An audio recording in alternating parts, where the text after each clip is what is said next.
Dance master Nagendra Prasad வீட்ல 3 பேர்ல யார்கிட்ட பணம் இருக்கோ அவங்களுக்கு தான் மரியாதையை கொடுப்பாங்க.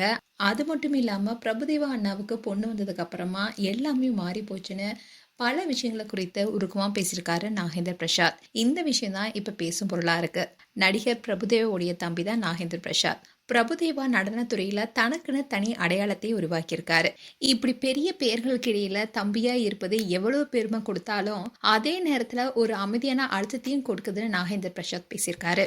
அந்த இன்டர்வியூல அவர் என்ன சொல்லியிருக்காருன்னா, பணம் ரொம்ப தேவை. வீட்ல யார் அதிகமா சம்பாதிக்கிறாங்களோ அவங்களுடைய பேச்சு தான் அங்க எடுபடும். எங்க அம்மா கூட அண்ணன்களுடைய பேச்சு தான் கேட்பாங்க. அது தவறா இல்ல சரியாலாம் தெரியாது.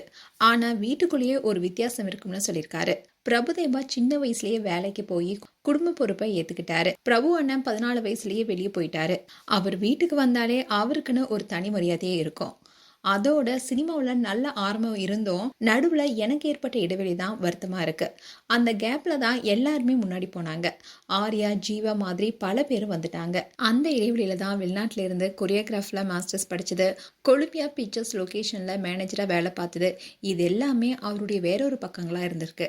அதுக்கப்புறமா அப்பா எம் சுந்தரம் மாஸ்டர் பேரில் டான்ஸ் ஸ்கூல் ஆரம்பிச்சது தான் மீண்டும் தன்னை ஆக்டிவாக மாற்றிருக்குன்னு சொல்லியிருக்காரு. இப்போ அந்த ஸ்கூலையும் அவர் நடத்திட்டு வராரு.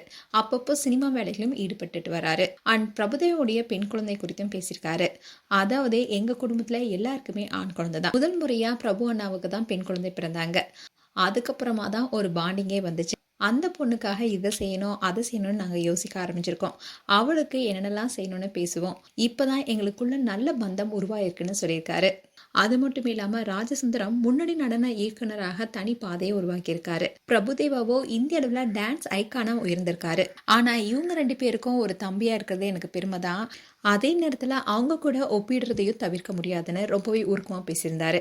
மேலும் உங்களுடைய கருத்துக்களை கமெண்ட் செக்ஷன் சொல்லுங்க. இது போன்ற வீடியோஸை பார்க்க நியூஸ் தமிழ் கிட்ஸ்ல சப்ஸ்கிரைப் பண்ணுங்க. மறக்காம நோட்டிபிகேஷன் பட்டனை கிளிக் பண்ணுங்க.